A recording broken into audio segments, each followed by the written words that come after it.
June 19, 1944, Philippine Sea, 0530 a.m. The vast Pacific still lay under the veil of night when it happened. A sharp electronic pulse. Radar screens aboard the American fleet flared alive. Green blips multiplying with terrifying speed. From the west, an entire wave of enemy aircraft was racing in. Sirens split the dawn. Air raid warning! Enemy inbound! Loudspeakers roared. Sailors poured onto the decks, boots pounding on steel as floodlights stabbed through the mist. The quiet sea transformed into a war machine awakening. On the Essex-Class carriers, chaos hardened into discipline. Bombs clanked onto racks. Fuel lines hissed under pressure. Propellers sliced the humid air. Pilots climbed into their Hellcats, goggles pulled down, eyes fixed, breathing heavy. The smell of aviation fuel and oil filled every corner of the floating city. Then came the launch signal. Catapults screamed, decks thundered. One Hellcat, then another, then a dozen more clawed into the sky. Their silver wings caught the rising sun, blazing like blades drawn for slaughter. For the Japanese pilots surging forward, this was no battlefield.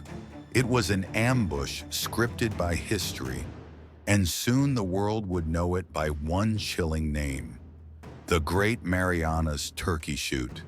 They did not look like ships. They looked like fortresses torn from the land and set afloat. The world would know them as the Essex-Class carriers, but to the Pacific, they were a new continent of war. Nearly 870 feet of steel stretched across the waves, wide enough to swallow entire city streets. On their decks, close to 100 aircraft crouched like predators. Hellcats, Avengers, Dauntlesses, waiting to leap into the sky. Beneath the deck, hangars yawned like underground caverns, stacked with bombs, torpedoes, and the lifeblood of air power. More than 240,000 gallons of aviation fuel. But the Essex was not terrifying because of a single ship. It was terrifying because there were many. America's factories poured them out one after another, until the ocean itself seemed crowded with these floating giants. For every Japanese carrier sunk, 2 Essex carriers arrived to take its place. For Japan, it was a nightmare. Against Shokaku or the vaunted Taiho, the Essex-Class was not just stronger, it was inexhaustible. And when their silhouettes rose on the horizon, even the proudest Japanese admirals knew. The age of the battleship was over, and the empire of carriers had begun. The Pacific was ablaze. Pearl Harbor lay broken, American battleships rusting in shallow graves. Across Asia, the rising sun flag flew from Hong Kong to Singapore. Japan's carriers, Akagi, Kaga, Shokaku, Zuikaku, ruled the seas. Their Zero fighters unmatched, flown by veterans feared across the skies. To the world, Japan looked invincible. For the United States, 1942 was catastrophe after catastrophe. At Coral Sea, Lexington went down. At Midway, Japan lost 4 carriers, but America's own fleet was nearly stripped bare. Then the hammer fell. Yorktown, Hornet, Wasp, all gone in a single year. Each sinking dragged not just steel, but America's confidence into the depths. Japanese admirals proclaimed the Pacific War was already won. Tokyo's vision was bold. A fortress empire stretching from Burma to the Solomons, with the Pacific as its unbreakable shield. Every island seized, every convoy destroyed, tightened Japan's grip. They believed America would never rise in time to challenge them. But in America's heartland, a different battle began. Factories thundered day and night, their sparks lighting the skies of Detroit and Pittsburgh. Assembly lines once making cars and refrigerators now poured out steel for war. This was the arsenal of democracy. America would not answer Japan's ship for ship. It would answer with an industrial tidal wave. From that storm of industry came the Essex-Class. Bigger, tougher, built to be produced in numbers Japan could never dream of. Each Essex sliding into the water was more than a warship. It was a vow. Pearl Harbor would be avenged. The Pacific would be taken back. And for Japan, the nightmare was only beginning. The Essex-Class was no ordinary ship. Stretching 872 feet and displacing over 30,000 tons, each carrier was a fortress that moved at 33 knots, fast enough to outrun battleships. Its flight deck could unleash nearly 100 aircraft at once. Hellcats to sweep the skies, Avengers to hunt ships, dauntless bombers to hammer targets below. Beneath the deck, cavernous hangars held thousands of bombs and torpedoes, with tanks storing more than 240,000 gallons of aviation fuel. Equipped with 12 dual-purpose 5-inch guns and a wall of Bofors and Oerlikon anti-aircraft cannons, the Essex bristled with defenses, but its true power was endurance. Damage control teams drilled relentlessly. Fires were smothered, floods contained. Time and again, at Franklin, at Bunker Hill, the Essex proved it could take hits that would doom other carriers and still sail home. Japan's proud Shokaku class was fast and elegant, carrying about 70 to 80 planes. But every loss was irreplaceable. Japan lacked the factories to build more. Their newest carrier, Taiho, boasted an armored flight deck, the first of its kind in the Imperial Navy. Admirals hailed it as unsinkable. Yet at the Battle of the Philippine Sea, one torpedo ignited vapors in her poorly ventilated hangars. Within hours, the mighty Taiho was gone. Where Japan built a handful, America built a fleet. More than 24 Essex-class carriers entered service, each one backed by America's bottomless industry. For every Japanese carrier sunk, 2 Essex carriers slid into the water. The Pacific, once dominated by the rising sun, was now a chessboard where only America could place new queens. In speed, in capacity, in firepower, in endurance, the Essex-class stood unmatched. It was not just a ship, but a symbol of industrial war. Against them, Japan's carriers were brilliant but fragile.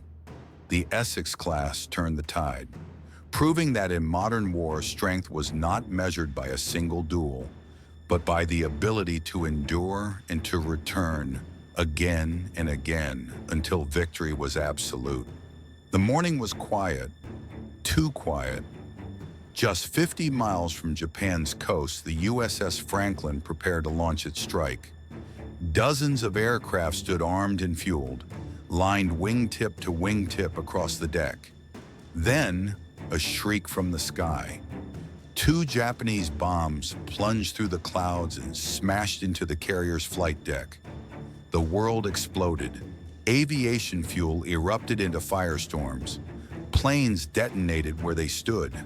Secondary blasts rippled through the hangars. Bombs cooking off. Torpedoes bursting. The Franklin became an inferno, a mountain of steel vomiting fire and smoke.